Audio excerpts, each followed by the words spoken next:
Welcome to the Unstoppable 5% podcast again. I've got a really cool guest with me today. Actually, I feel like I've just met her and I feel like we are kindred spirits already. Shelley Bosworth spent 25 years in corporate with some of these huge brands like KFC, Tesco and Starbucks, which I find absolutely fascinating, managing well over 150 odd people and then helping to meet revenues of over £200 million. That is absolutely huge. And she was the go-to person when everything seemed to be too hard for everyone else. But then life got hard for her and everything changed. COVID happened, lockdown happened. So we kind of get all the way down, I guess, into the trenches there. Now, however, she's here in Dubai, made her way down to little old Abu Dhabi to come and see me. So thank you. It's a pleasure. You've had some personal loss, grief, you've had surgery, got to a space where things just didn't make sense anymore. And in 2019, you walked away from everything. So here we are in Dubai then. You're a business and mindset coach, which of course I resonate with very much. You're a keynote speaker as well and the founder of the She Is Courageous podcast, collective. Podcast and collective. She Is Courageous podcast and collective. And really, Shelley, firstly, welcome to the podcast. Thank you. But what I want to start straight away with is corporate 25 years. It looked like a pretty huge position, looks quite amazing and fun. And I think that's somewhere or a space that a lot of us start with. So talk us through a little bit about what all of that was like. Okay, so 25 years, corporate world. And I think if I go back to kind of where that all started. Not too far. No, don't worry. I'm not going to take you through the entire 25-year CV. But actually, I think the point that is important is, like so many of us, I thought that was what you do. So, I came from a very normal British family. We weren't rich, we weren't poor, we weren't, life wasn't terrible, it wasn't amazing. And that's no slur on my family. It was just a really normal life.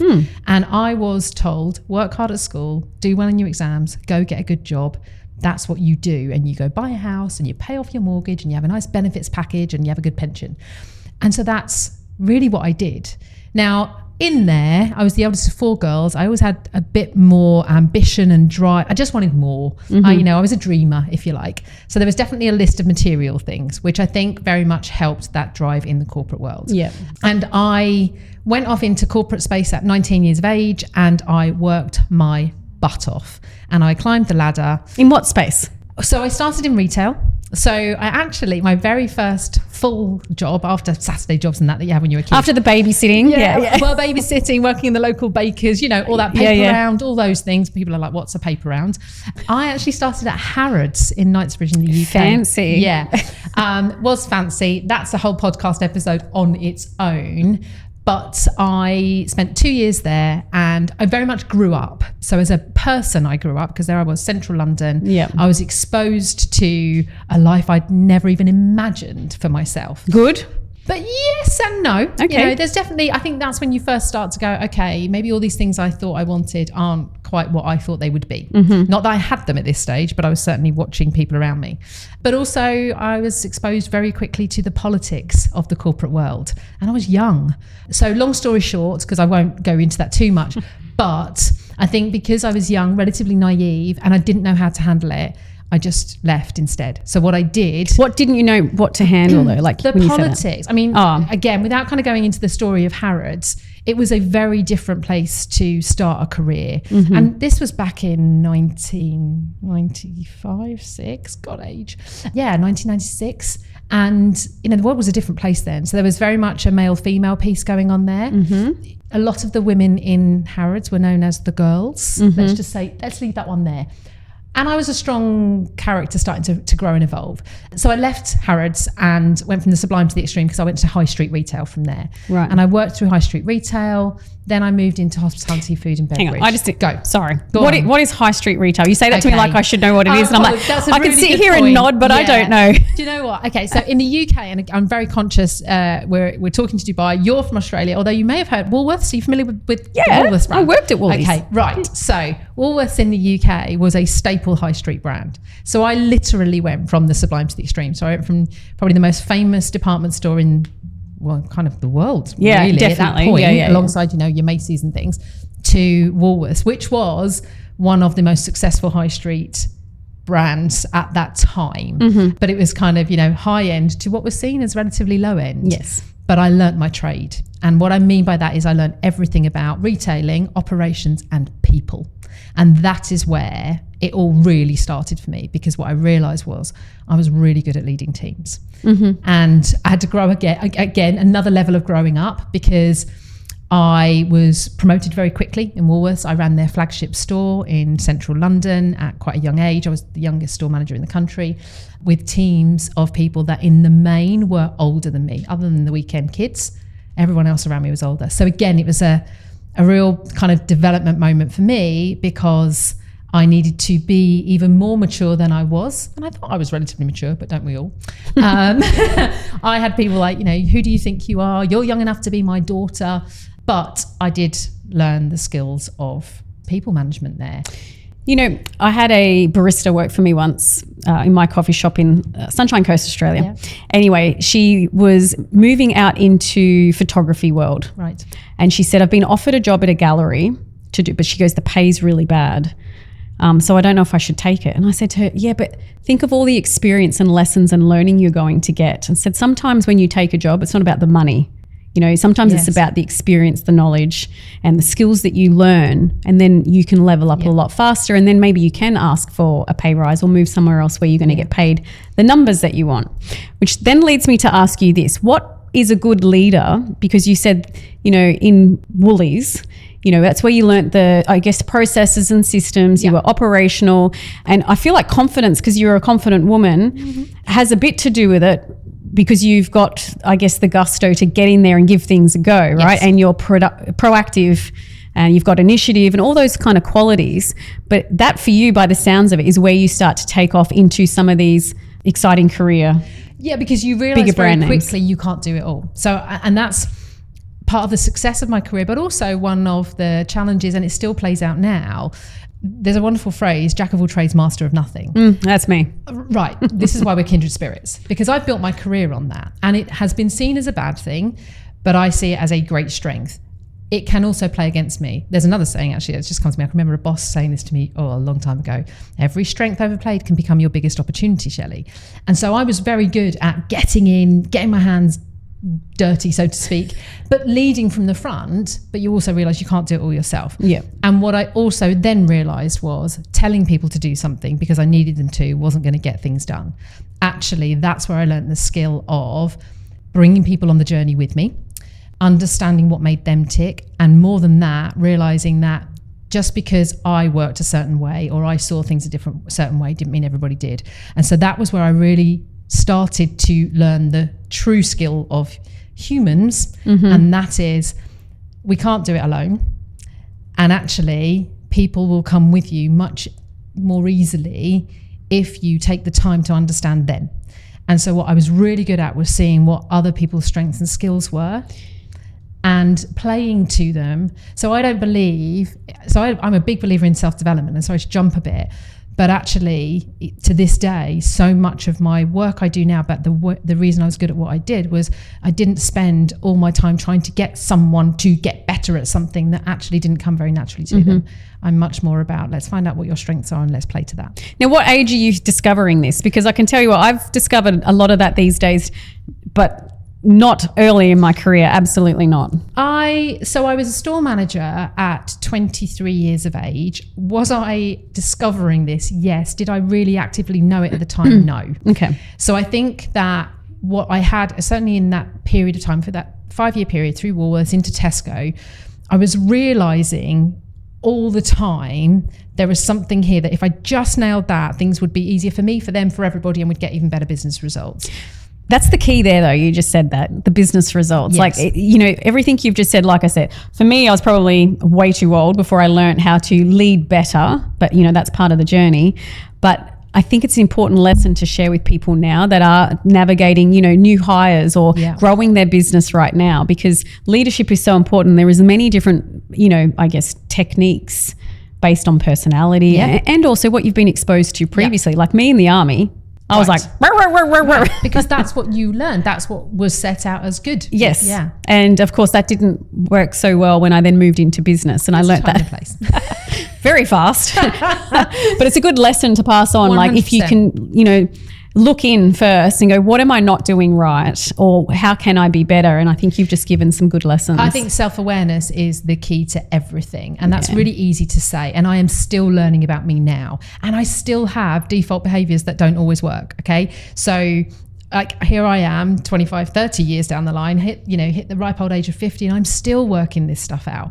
But then I was almost fighting against myself because I could see it, but I was also working in environments where it wasn't necessarily nurtured. I was probably for a period of time, I say probably, now I can look back and see it very differently to when I was in it, of course.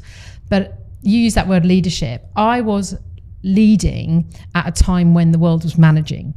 And yet I thought I needed to manage in order to get forward. So I was almost fighting against myself because my natural instinct and style was to lead, to ask, to work with. But I was in businesses and at times of, economically times that needed or suggested they needed you to just get it done. It was the JFDI era. And I think in today's world, these skills are even more important because we've got an entire population that are exposed to so many more opportunities and quite frankly can go, do you know what? I don't need this. But also, I think what's the word I want to use?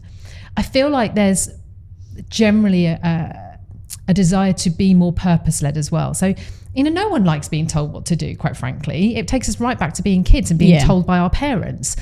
But we're also in a time, and especially right now, literally as we sit here today in June of 2026, the world needs results. So I think we're still experiencing the same conflict. It's just how do we learn to navigate that when the pressure for results is probably stronger than ever right now, even stronger than when I was doing it then, and stand by I talk a lot about perseverance, persistence and patience, and the word in my head at the moment is patience, and patience doesn't mean to go slow. It means have faith that do it the right way and you will get the results. Oh, I like that. Yeah, patience isn't, no capitals in patience for me, unfortunately. Yeah. But I'm trying. And being a mindset coach, I've got a quick question for you then on leadership. Have you got a book you would recommend? Oh, great one. Gosh, I've got so many. See if I've got 3 in my mind. I'm just going to see if we are kindred spirits here. My brain is doing that thing. Where do you go first? Okay, so the ones that have come to mind are Simon Sinek, Start with the Why. No, actually, Leaders Eat Last. Okay, is a good one. A book I did read, so you mentioned I work for Starbucks. We were recommended a book called The Servant Leadership Style. Forgive me, I can't tell you who that's written by, but actually that was a real game changer for me. And old school, but I still have it and I still pick it up occasionally, The 7 Habits of Highly Effective People, Stephen Covey. Interesting. I've got one of those books only, the last one actually, but my books were, so I love that because I love getting all these books, but I do also download all these Audible books with the intent on reading them. Oh, right, yeah. I'm getting there. My Kindle library too. Got a few years to go. Was the 5 Levels of Leadership by John Maxwell. Yeah. I talk about it all the time with my staff and in my mentoring. And also I think How to Win Friends and Influence People. Oh, yeah, that is such an oldie but a goodie. Quite late in life, actually. With Dale Carnegie there. I just recommended that 2 days ago with a junior employee. I said it's a bit of a hard read actually, but it's got some good lessons there. And Dare to Lead by Brené Brown. Yeah. Now, interestingly, certainly the last 2, I would absolutely concur. Great books. I've read those since I've been in this world, not when I was in my corporate world. And actually, as I now reflect, probably wish I'd had them when I had been in the corporate world. 7 Habits was one of those core books we were all told to read, and I still quote it now. So I guess that's why that jumps. All right, so that tells me I should read it. Yeah, there's definitely the 7 Habits. Or listen to it. But you probably are very familiar with them without even having read the book or realizing it, because don't you find that most of it's common sense though? Absolutely. It's the reminder of doing things again. Yeah. And I think it's one of the reasons, going down a Kindle conversation, that I don't struggle to find books. Like you, I've got loads, but actually I do struggle to get really engaged in books these days, because I think so many are repeating the same things in their way, and that's not a bad thing. But when you read a lot, you find yourself realizing, well, that's what I read there, or and I guess that's the reminder, right? That at the core of it, the foundations don't change. I'm still talking now in the work that I do as a coach about the same things I was talking to my team about 25, 30 years ago. I just didn't realize then how much impact that could be having. Well, everyone's just putting their own spin on the exact same frameworks 100%. These days, which is fine because different things resonate with different people. Absolutely. So as long as we get it out there, timing matters, right? Well, I read books kind of again and again, and it's always so interesting. I'll be like, I don't even remember that from last time, but it's because maybe I need it this time and I didn't then. Yeah, that's true. That's very true. Okay, let's go back again. Right, sorry. So you were asking about leadership. Well, let's move on to, so like you learnt your lessons quite young, and then you started to climb the corporate ladder get some of the big named brands. Yeah. And so this was really key for kind of where I've ended up now in that two things. First of all, I kind of flip-flopped in and out of central operational roles and frontline operational roles. And by frontline, very conscious of speaking to you in your background, but I mean store operations versus being in HQ. Because back to that master of nothing part, but jack of all trades, I was really good at picking up kind of elements of everything around me. And so I kind of carved out this reputation of being able to be the bridge between center and operations and understanding enough to translate between the two. Now that served me very well as a business owner. Do you think that's just being a people person and being like having really good, not only self-awareness, but situational awareness? I think that's definitely helped. Because I think that's a big quality. Yeah, I can certainly facilitate a room of people. I don't need to have, as you used the word confidence earlier, and I have a belief that confidence only comes with the evidence. So I didn't have the confidence that people think I've got. I don't have the confidence that I think people think I've got. I was very good at listening, realizing what would make certain people tick. And so I was able to pull on that again to bring people on that journey with me. But I also, one of my skills has always been I can pick things up quite quickly. And enough of something to be able to move forward. So I am not particularly, I'm expert at what I do now, obviously. Clearly. She says. Clearly. But I would actually say I'm not actually a huge expert on anything, but I've got a huge amount of knowledge, and that's done me very well. I learnt in the army when I transferred from being a soldier to an officer. Someone said to me once, it was a question, do you need to be a subject matter expert as the manager or the leader? And I probably didn't know the answer back then. But what he did say to me was, you don't need to be. You need to have surface level knowledge, but you need to be a people person. And you need to be able to see the bigger picture in order to get the best out of people and allocate tasks according to, whatever. But which kind of falls in line with that. Yeah, and I would add to that. So I always used to say, I knew I didn't need to know all of it, but I needed to know enough that they thought I knew more than perhaps I did. And that was that piece around, I wouldn't ask anyone to do anything I haven't at least given a go. I'm happy to say I'm not as good as it as you're about to be, but equally I knew enough to be able to follow up on things, particularly in operations. There's standards and processes that have to be followed. You've got to know. Are you sure you weren't in the army? Goodness me. Some have said I would have made a good headmistress. Nobody's ever said I would have been good in the Or a army. matron of a hospital. Maybe. That's showing our age, saying those words. Yeah.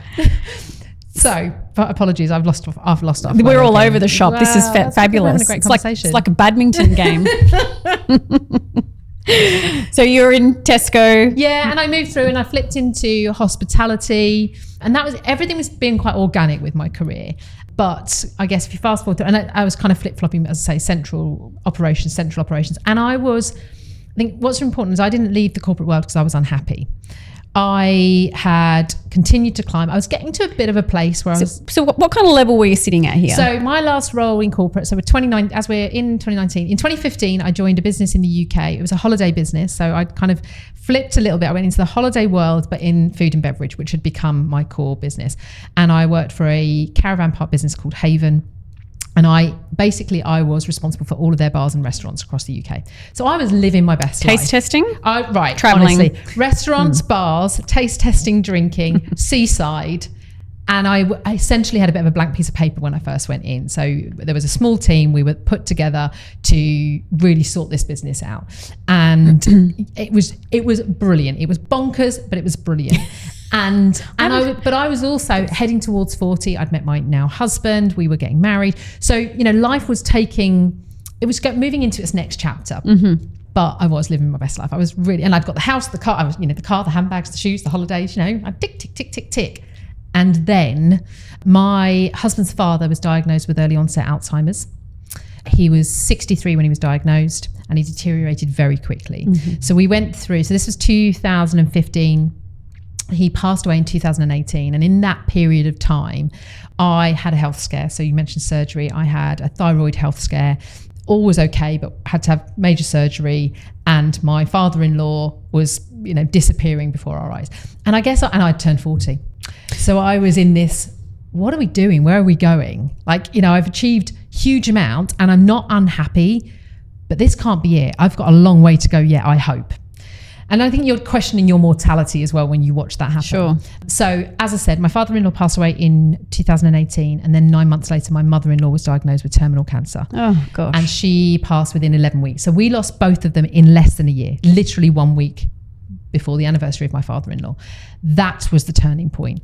But it was a really interesting turning point because there I am going, I love my life. We've got a great life. I've got a great job. I'm at a really good stage. So I was director level. I was kind of looking at the next level going, oh, do I really want what comes with that? But this isn't enough either. I don't want to just be here. And we'd always talked about wanting to live and work internationally. And the business I worked for was a UK business. So it was a bit of a melting pot of questions that needed answers. And I didn't know what all the answers were, but I knew that something had to change because you don't come out of that much change, turmoil, grief and just go back to normal because you are no longer the person you were. And that was where I was at. So that was summer of 2019. I decided something had to fundamentally change for me. But my husband was going through his own journey, of course, obviously having lost his parents. So yeah, that's kind of where we ended up making some big decisions, which were for me to embark on starting a business. It wasn't quite as simple as that. I actually worked with a coach because I was so confused. I didn't know where to go. And I'd had executive coaching because I'd had bosses who said, this is what you need to do differently in your job, but not coaching for me to go, where am I going? And through working with that coach, I decided that's what I want to do. And what sort of a coach is that? So at the time, I feel like this is a common thing, yes. Whatever age, because it's different ages for many women out there, but we all hit a point where we're like, I'm not unhappy. Yeah. But I know there's more out there, or I feel caged or boxed, or I just, I need to find my next chapter. Such a great question. And actually, I don't know if my answer's helpful 5-6 years down the line, because I worked with here we go, if you're watching the video, life coach. And I say that with a certain tone in my voice because I worked with someone who did call herself a life coach. She'd also done some career coaching. So I think I knew at that point I was essentially questioning, where was my career going? I wasn't even considering starting a business. If you had met me 10 years ago and said you're going to run your own business, I'd have laughed. I didn't ever see myself doing that. But I knew that where I wasn't enough forever. And I didn't know I couldn't even see where things could go. So she was termed a life and career coach. It's a great question you raise because I think it's a minefield these days because there are so many coaches for so many things. And actually, I don't even know myself sometimes how to give people advice on what to find and how to find. I'm just going to throw something random at you here because I wouldn't be me otherwise. A lot of people are turning to AI to answer these life coach questions. Yeah. What are your thoughts on this? Okay, so speaking of minefields. That is a minefield. Look, I think that we have some incredible tools. I think we just need to remember what they are. And so AI will give you some good thinking material. And this isn't being precious because I'm the human that's trying to run the business or support the people. It is simply saying, remember that AI is pulling from the internet every answer that's already been there and every piece of information that's already there, not what do you need right now. And I'd add to that and say, just remember who owns the actual AI. 100%. Yeah. So look, it's a great starting point, but I would say to anyone, and look, I would never pretend I don't use AI, but I don't use AI to work my life out. I use it as a tool that it is, but ask it questions to ask yourself questions rather than ask it questions to find the answers to where you're supposed to go next. Yeah, and it's funny. So when people do hit this midpoint where they decide something needs to change, I mean, there's obviously so many different solutions such as books or, hitting rock bottom, turning to fitness or something that gets them, out onto the other side. But no one's actually said coaching. That's interesting. Yeah. And I think it's super important and probably a faster way to reflect and work through, because someone's guiding you through it and they're making you do the work. Exactly. And that's the hardest part sometimes, when you can't see up. Well, and that's why I'm so passionate about the work I now do, because that's where most of my clients are at. They're so in their heads, they can't, and there's so many options, and that's exactly why we all need, and coaches have coaches too, by the way. I'm a coach, I have therapists on call, I have would you stop calling me? No. and good mentors. But I think everybody needs someone, and I've got great friends and I've got a great network. But actually, I'm okay with the fact that I also have someone that I pay to be objective, to challenge me, to hold space for me, to be my best friend, and sometimes the person I know is going to say what I don't want to hear, and do that in a way that she is skilled to do. And actually, the coach that I worked with back in 2018, 2019, she was really good. But one of the driving forces was, I think I could do that even better. And it was a big deal for me to say that out loud, but it was one of the reasons I kind of moved into doing this myself. Well, there's enough space for everyone, and we're different personalities. Absolutely. So some people are going to be kindred spirits. No, some people will like your style and your method, and will resonate with your background and experience. And I think that's how you kind of find people too, isn't it? So absolutely, it's how the world goes around, right? Yeah, 100%. Yeah. Righto. Let's move forward, Shelley. Talk to me a little bit about, you wanted to work overseas, but you and your husband had to become aligned at some point. Yes. You found yourself here in Dubai. Yeah. So this is not our first foray in Dubai. So I left corporate in 2019, just before the world went into a global pandemic, which was obviously not the business plan that I had laid out. And my husband was then made redundant as well in the summer of 2020. Gosh. So we actually first came out to Dubai in 2020, because he's in the hospitality world too. That's how we met. And for a number of reasons, it didn't work out. One being there was a global pandemic going on, but it kind of whet the appetite. So we'd been here on holiday, like so many people, and we were absolutely drawn to, the ambition, the growth, just that kind of anything's possible vibe that you get in Dubai. Now, we weren't naive, like everything, there's the pros and the cons, and we were kind of working all those cons out. But we came out in 2020. That didn't work out. We went back to the UK, but it was kind of there in the background. And I am pleased to say, quite organically, because I wasn't quite ready to come back, having been through the journey we'd been through. Yeah. In 2023, my husband was approached first. And it was a real kind of, is your wife open to it yet? Because I know you've been through quite a lot. I was cautious at that point, and I'm not generally a cautious person. When I decide, I'm let's do this. So he came out in early 2023, and I came out 6 months later.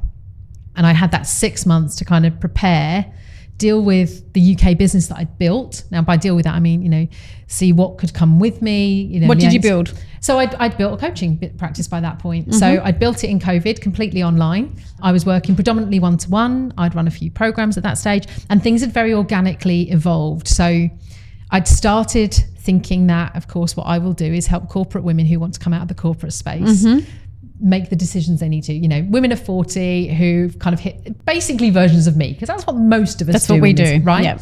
And very quickly what became apparent, so back to the 25 years, jack of all trades, master of nothing, I was picking things up quickly, and other business owners were saying to me, well, how do you know that already? And how have you built this that quickly? People were assuming I'd been in business longer than I had. I was sitting thinking, God, I've got so much to learn. I'm so out of my depth here. Others were looking, seeing what they saw, and coming to me saying, I need your help because you're moving really fast in this world. And that's where I realized this experience in my corporate world was actually far more useful than I was saying. I'd put it in a box and put it to one side. And so I naturally evolved into the business coaching side. But see, this is the difference, and this is why you're here today, because when I talk about the unstoppable 5%, and I like to work with the 5% that do what 95% of people won't do. And I love and that's kind of that's my theme there, my mantra. And that is literally who you are. And you've just said that by saying, I wasn't ready, but I did it anyway. Yes. And I love that advice. We always say that to people, just give it a go, jump, take the leap and see where you land. Because you've come out here the first time, didn't land quite right, so you guys went back, but then you took another leap and a jump, and I guess we're getting into that. Well, and also, and I love everything your podcast stands for, because I was thinking about this before coming here, and people often say, how have you done it, and how come, here you are 6 years down the line. People come to me now in the first stage of their business, and what they don't like is when I explain that, it's boring at the beginning. Business is boring? Business is boring at the beginning because you got to do the tough stuff and you got to keep doing it when no one's showing up, when people aren't buying. I started a business before the world went into a global pandemic, and in March of 2020 I had to go, okay, the plan that I thought I had isn't going to work because I'm in my spare bedroom and I can't leave it. In my pajamas. Well, top on. Top and half. Yeah, I get it. But actually, I showed up on Instagram. Mm-hmm. I decided that, you know what, I'm going to go and learn this platform and I'm going to show up. And I showed up every day. I went live on Facebook every single week for 18 months. Oh, wow. Adding value. I did the things that people do for a few weeks. And then and I was showing up when no one was showing up to watch me and no one was liking my posts and no one was engaging, but I kept going. You're sitting there and you're doing a live and you're looking, you're like, no one's there. And then every part of you is one sweating comes up because you're feeling so nervous anyway. And yeah, all you want is one person. And then one person rocks up and then you're like, oh, hey, mum. Yeah. Thanks, mum. Or one person rocks up and then they go. Yeah. And you're like, okay, they didn't even like what I was saying. I mean, yeah, but you know what? I kept coming. I kept coming back. Exactly. And that's how I organically developed as well, because people did start watching or listening, and I went into virtual. I showed up on any screen that would have me. I mean, I was like, there's a virtual networking, I'm going to go and meet people. A lot of people get told to do this, right? Yeah. And we're all nervous about doing it. The big question that I get asked all the time, and I even have myself, and being a coach and all, right? Tell me, what do you talk about? That's what we're all getting on our heads about, and I did and still do. Yes. I still have that thought process. And I think we try too hard to add value and question, are we adding value? What I say to people now is just go and talk about whatever's on your mind. Like, don't worry about. Now, it's easier said than done. I was watching someone this morning and she literally uses Instagram stories as her online diary. I don't do that because I don't actually want the whole world to know my entire life. But I will just talk about something that feels relevant right now, or ask a question. I think stop worrying about what to talk about and just go, do you know what? I'm just going to press that record button and speak for 60 seconds because quite honestly, anyone that's listening right at first, no one's going to watch it anyway. So just use it as an opportunity to get used to pushing that button. To get better. Yeah. Yep. I think you find your way with what to talk about. I don't think there's an answer to that question. Lauren says it to me all the time. You need to get back to, just talking more often. And where I said, yeah, Lauren, I can talk. I said, but then the moment I'm like, oh gosh, I've got to hit record. I don't even know what to talk about. I did exactly the same, honestly. So that's I can sit and do this, for days. Yeah, for days. Honestly, for days. But thinking about what shall I say on a story, stop thinking about what should you say on a story and just go on and talk. All right, so we're leaving UK and we're moving to Dubai. You're wrapping up your business. Summer 23, came out here, was, I would say, proud and fortunate that all of my UK business stayed with me. So that's good, was me thinking, they're going to want to find other coaches. They all stayed with me. And I came out here and I threw myself into, so how does it work out here then? And it was like I went back to year one, but I could do it in person. Yes. So I had to totally embrace that, right? You've got to show up. You've got to be consistent. You've got to get uncomfortable. So this is still all online? You're not talking about going to events and meeting people? To events. I found out very quickly that actually relationships and in person is what works here in Dubai. It is exactly what works here. Yes. Yeah. And that was really interesting because whilst we'd embraced the being back in person in the UK, we'd also really kept hold of the online piece. It was working there. It's a very different space here, and that's fine. But I had the breathing space to come and find that out properly. And I think that's the bit, you come on your holidays here and you think you know Dubai. You don't, no one does, right? But yeah, I came out in the August of 23 and just from September just got out there. And I remember someone saying to me I think it was January of 24, I walked into a networking room and this lady that I'd met a couple of times, she was like, you are everywhere, aren't you? And I just remember thinking in my head, great, it's working. So I just threw myself into, and I tried things out and I soon found things that didn't feel like my vibe, and I found things that did. So when she says you're everywhere, she's talking about every time she opens LinkedIn, there you are. Then she opens Instagram and then you pop up there. And then she walks into an event and there you are. Yeah. And that's the consistency. So you're kind of famous. Do you know what? I have had that moment where someone's like, I know you. Oh my God, I follow you on Instagram. And I remember that moment in my first year in business and thinking that person was like semi-famous, and then feeling like actually that person wasn't semi-famous, Shelly. She was just normal. All right. So let's talk about this Shelly here that's here today versus Shelly in 2015. Yeah. Corporate high flyer, living the dream, hitting the seaside restaurants. And then now you're business coach, mentor, podcast host, speaker, and all the good things. Yeah. There's a bit of an identity that needs to change along the way there. How do you do that? What's the process? Gosh, that is an incredible question. It's a big question too. It is. I mean, I am not the person I was in 2015. And that's okay, right? Yeah. That's what I think needs to be put out there. It's okay to change. It really is. And actually, it's great to change. But so, here's a question then. Do you feel like you've still got the same friends, or, have you had to, not cut them away, because that sounds terrible, but you've moved on from certain friendships because it's just the space isn't there anymore? That's really hard to do and accept. So I've got two best friends that have been in my world for like 20 plus years. Interestingly, we did a podcast recently and one of our conversations was, do you think we'd be friends if we met now? Ooh. Yeah. And there was a kind of real potentially, because we have the same values. So whilst we might in the main still be friends because we've got so much history, at the core of our friendship, we have the same values and the same things are important to us. But yes, I have lost friends, cut friends away along the way. You have to. Because, right. You're a mindset coach. Then. I'm challenging you here. That's all right. Yeah. So when is it time to cut some away? I think everyone has to make their own decision on this. Mine is when it feels like the relationship is harder than it should be, that you're giving more than you ever get back. I'm not saying you should give to receive. No. And that the person is taking more than they give to you now, whether that is literally or metaphorically. And it doesn't make you happy to be conversing or interacting with that person. And that's really hard to acknowledge, but sometimes that's the way. And look, lives change, Again, 10 years ago, whilst I might have had aspirations to be living in Dubai, did I really think it was going to be happening? No.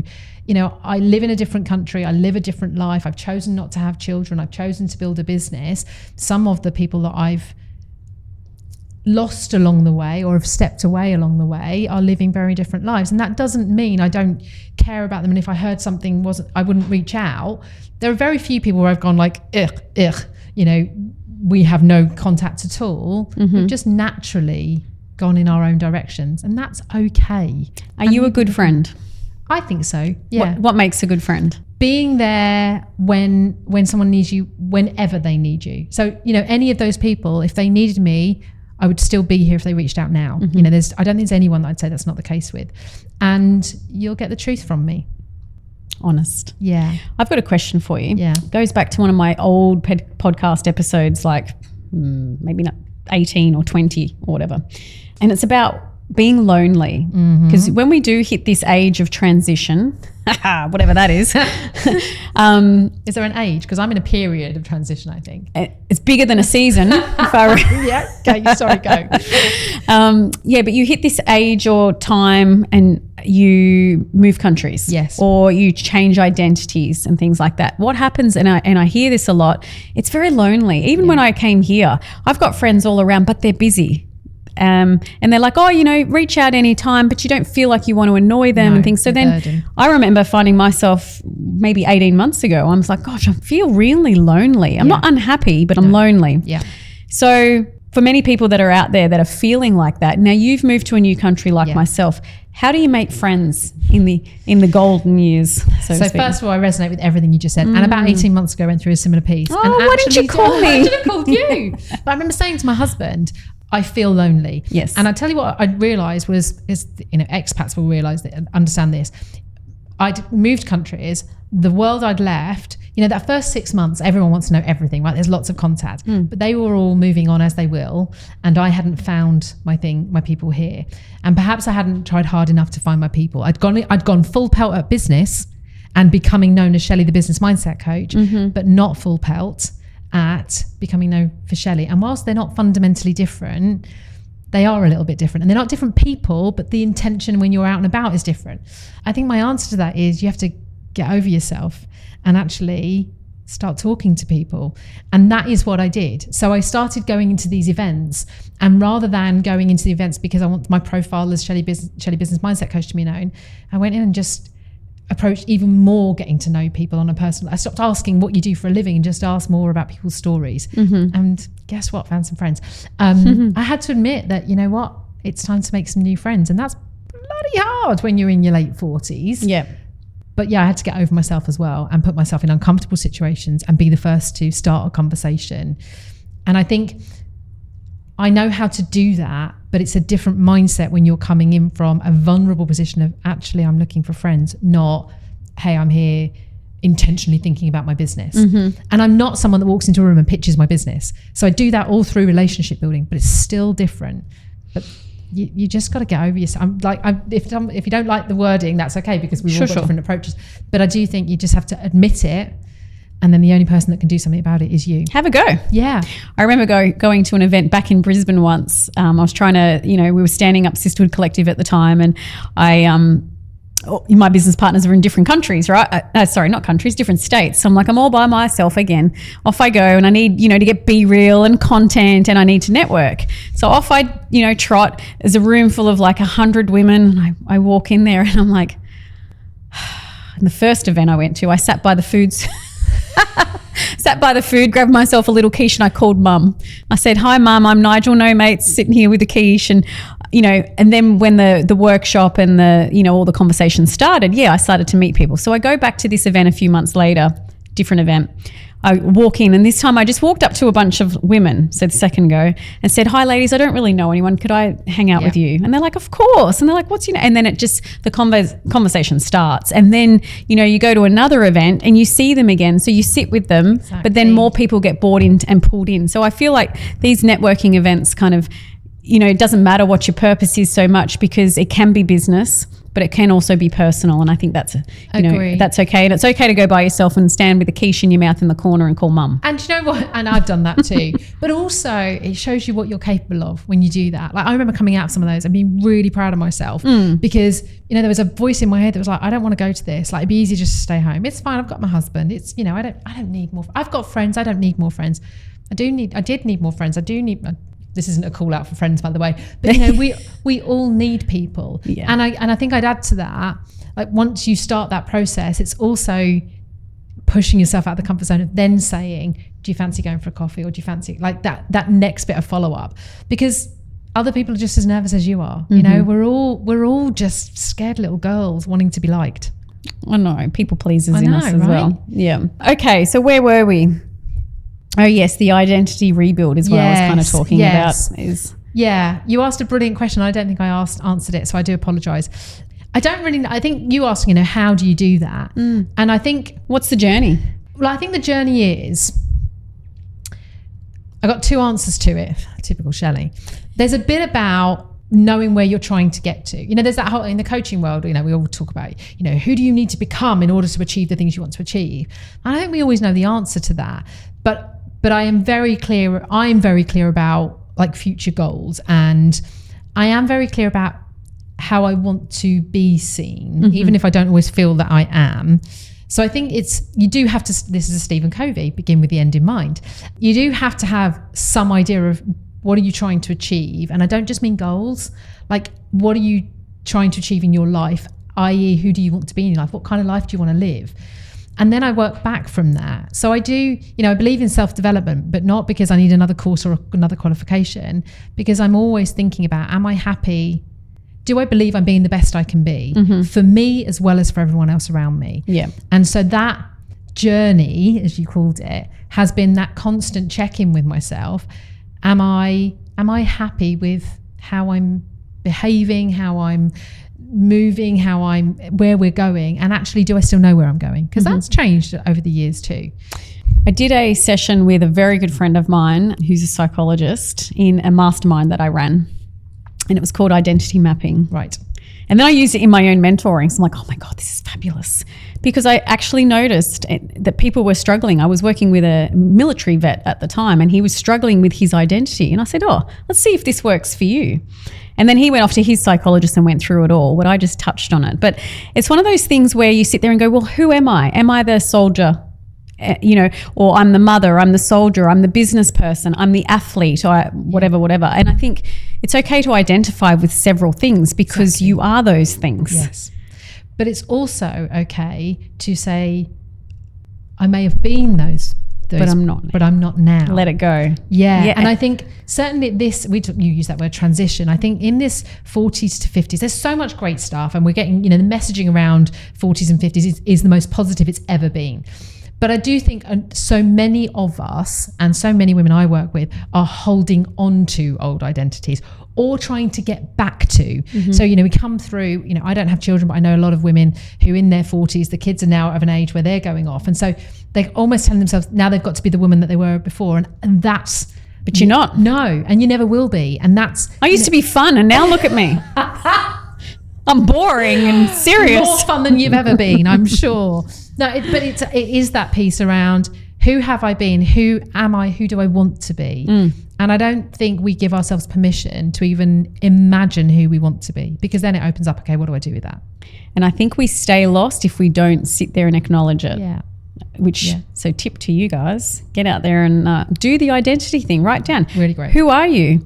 And I know it's hard. You know what is a good little tip or a tool that I use sometimes too is you've got your people, right? You might have 3 or 4 people. And for me, because I've, been so transient, they're in different parts of the world and from different eras of my very, very long life. And I ask them, when you think of me, who am I? Yeah. Yeah. And that's just a really good way of going, well, that's actually not who I want to be.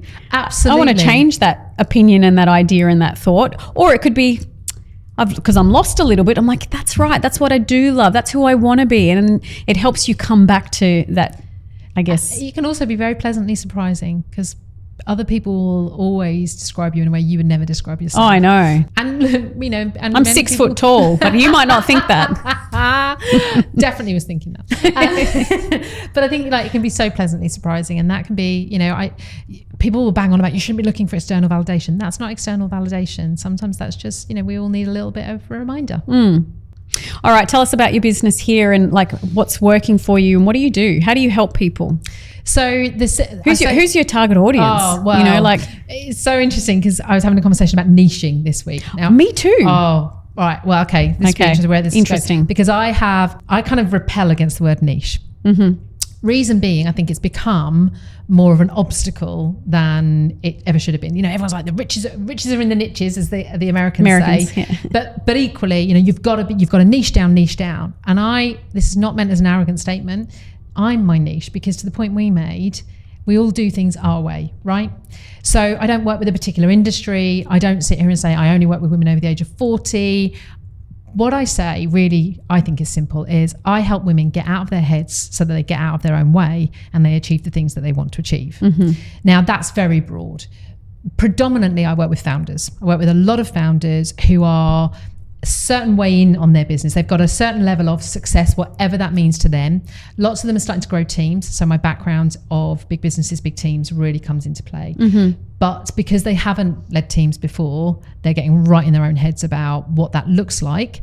And they are very precariously on the edge of burnout because they're still doing everything themselves. Businesses are growing, but even though they've grown, they're not helping themselves to grow. I do work with founders, work with women in the exec space as well, because that's my background. And again, that tends to be finding their voice. So much of my work is mindset related because it's the doubts, it's the voice we have that tells us we're not good enough, we can't, we'll never be able to. My mantra was people like me don't. So I guess through learning my own, letting go of that, that's what I help women do, because I believe that we are all capable of so much more than we believe ourselves. Our friends will tell us, but we'll tell ourselves we're not. Do you work with men as well? I do. So I market predominantly to women. Sure. But I have worked with men. I have a male client at the moment. And I know that this is not isolated to women. And I'm really clear about that. I guess, again, it's been that everything I've done has been so organic, and yet I'm really intentional in my work. So, and I know that's almost a contradiction, but the way that the business has evolved and the way that my audience has shifted and evolved has been very organic. I'm just really intentional about doing the work I do to support women to achieve the things they want to achieve. And as I say, if a guy comes along, I remember one guy reaching out to me and saying, look, you market to women. I have interviewed so many male coaches and they've all been dicks. And I just want someone who will give it to me like it is. And I am very straight talking. So that operational side of me is very practical, very straight talking. I've got an empathetic side, of course, and when it comes to mindset, I can dial it down and kind of just hold the space and let someone sit in discomfort. But once we do that bit, I'm then back to, right, what are we going to do with that? And, I've worked with some men that have appreciated that too. There's a lot of men out there that do need the support. And yes, there could be some male coaches out there, but I do find as well, to be fair, they are watching our stuff, right? That's the space they want to be in. Because I remember when we first started Sisterhood, which is all about being that 1% better than yesterday, showing up for yourself, or, if you're in business, for you, if you can have that positive mindset and maintain it, you're going to be more productive. It's so same. Yeah. We were attracting a lot of men, even though we were Sisterhood Collective, we were chasing women and targeting women. It was the men that were coming through, and they were the ones that were commenting, and they were signing up to all our free resources and things. And in the end, we created this avatar of a male symptoms, the pain points that we had seen, because it was this very similar to the women, but they were the ones giving us the feedback. Yeah. Very interesting. Oh, there definitely a space there definitely needs to be more space for the men too. And I think what we've had over the last few years is, we've always said women are more open to it. I think women have been through a massive evolution. Okay. And that's a really big statement and a whole other podcast episode probably.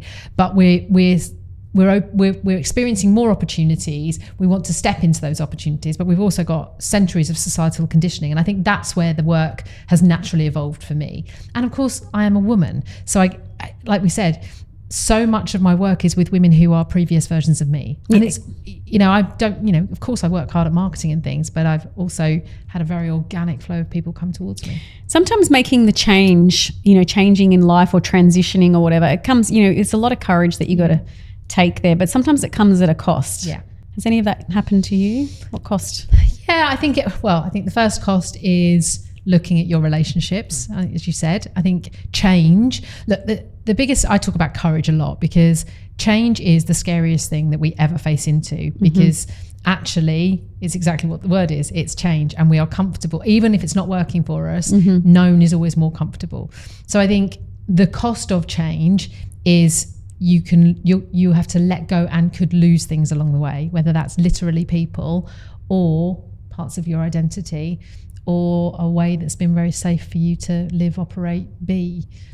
But I'd also ask you what's the opposite of cost? What's the benefit, I guess? Yeah. That's the bit we have to hold on to. That has to be more. The reward, yeah. The reward, there you go. As long as that is more, or feels like it could be more, than what's the potential cost? And I think that's really important as well. I think we tell ourselves this is the cost, and actually half the time it's not, but we'll use that to keep ourselves safe. You have your own podcast. I do. Yeah, tell me a little bit about that. So interesting. I was really playing on my mind because it's the She Is Courageous podcast. I talk about courage. So you used that word confidence earlier on. When I first started this work, people would come to me and say, I just need to be more confident. And what I realized really quickly was, actually, no, you don't need to be more confident. Smoke and mirrors. You're already confident. You just don't even realize where you are confident. Nobody is 100% confident 100% of the time. So for me, it's all about courage to do the thing to show yourself what you're capable of. And that's what builds your confidence. The She Is Courageous podcast is really born out of me wanting to share with more people. I can't work with everybody. So if this is a way that I can help more and more women specifically, although I've been challenged, where's the He Is Courageous podcast? And I have male listeners of the podcast too. Yeah. And that's great. Because you should do just a series. Yeah. Do you know, but fundamentally the things I talk about aren't isolated to women. I just speak about it from a women's point of view. But I just want to, within that, right? I always say awareness is the first step of change, but it's not enough on its own. So I'm a very practical podcast host. I interview people as well, but there is a flow. It is, I'll raise your awareness, I'll keep it real and give you some examples of where that might be playing out, and then I'll give you some tips on what you could do with this right now. Because I want live coaching at 100%. Because you know what, I appreciate not everybody is in a position to invest in themselves in the way that I would love everybody to do. That's interesting. Do people get nervous coming onto your podcast if you're kind of showcasing their, because people care what people think. Yeah, that's true. They do. Right. Yeah. And so being courageous to come onto your podcast, they're actually showcasing maybe some failures or some incompetencies, or however you want to view it, I suppose. And it's getting help and fixing things, which is part of growth. Yeah. I mean, I do try not to coach in the moment on the podcast. Okay. That's kind of my commitment, but you know what it's like. We can't help ourselves, can we? I think sometimes people get nervous, but I don't script. We don't, I just want people to come on and have a really real conversation and let's see where that goes. Because That's where the magic is. It is. Okay, look, when I am doing this particular podcast, I finish off with 10 rapid fire questions. Okay. Did you know that? No. But rapid fire wouldn't be rapid fire if you've sat and prepared, right? Let's go. No, I'm here with you though, right by your side. One thing, see, can't even speak. Go. One thing you wish you'd done sooner. Oh, great question. I wish I'd travelled more earlier. Oh, have you got somewhere in mind that you'd like to go? This is not part of the rapid fire. I've got a list of places I still want to go. Get them done. Yeah. Best piece of advice you've ever been given? The best piece of advice I've ever been given is other people's opinions won't pay your bills. Oh, true that. Biggest lie the corporate world told you? You've got to work harder to get anywhere. Cheeky buggers. Yeah. Coffee or wine for a hard conversation?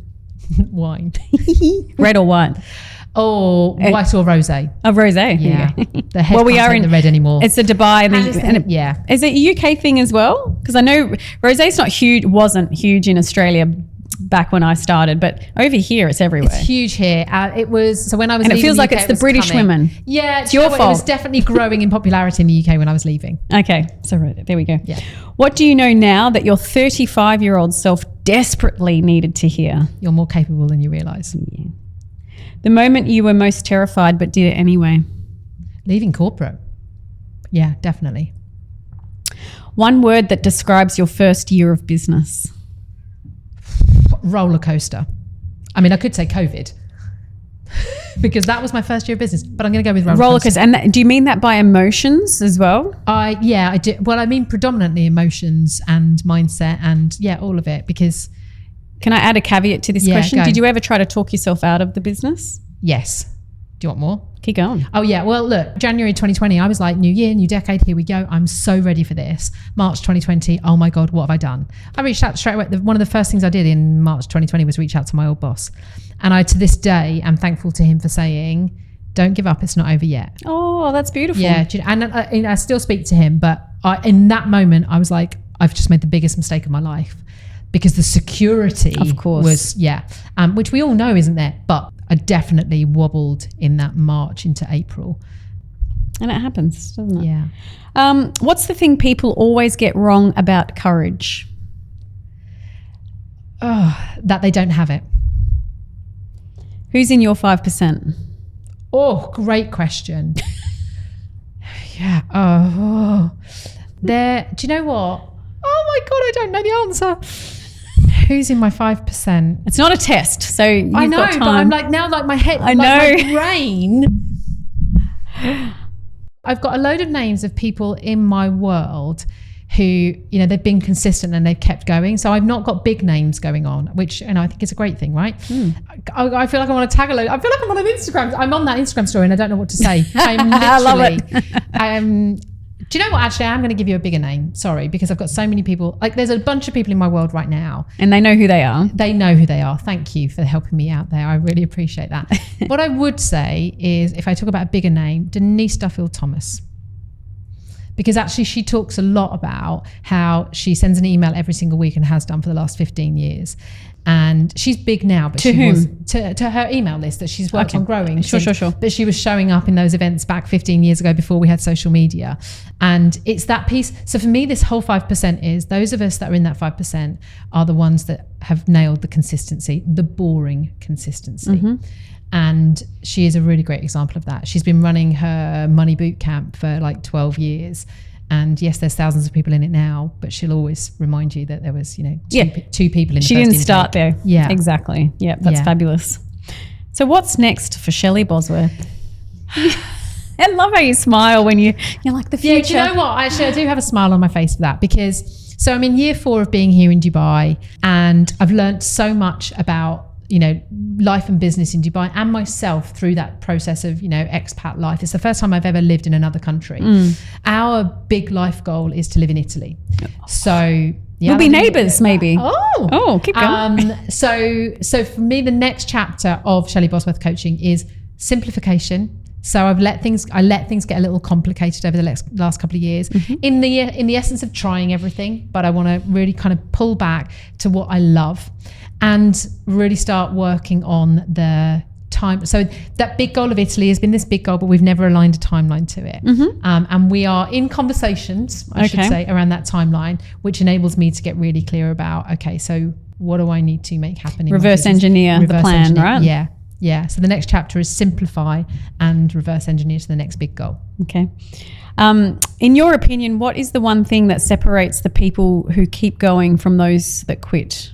It is consistency in the boring and tough times. Okay. And I think you've said that quite a few times, consistency and boring. And you're so 100% right with that one. People are looking for this golden bullet. There isn't one, by the way. You got to do what we've all been doing, and actually what people were doing 5, 6, 7, 8, 9 years ago, and embrace the new stuff alongside. But yeah. I know people think things happen overnight. They'll be like, oh my gosh, you're so lucky. You just know so many people. And you know, no, I've been sitting here for, 6 years now, and I'm only just getting there, or whatever it happens to be. It's so true.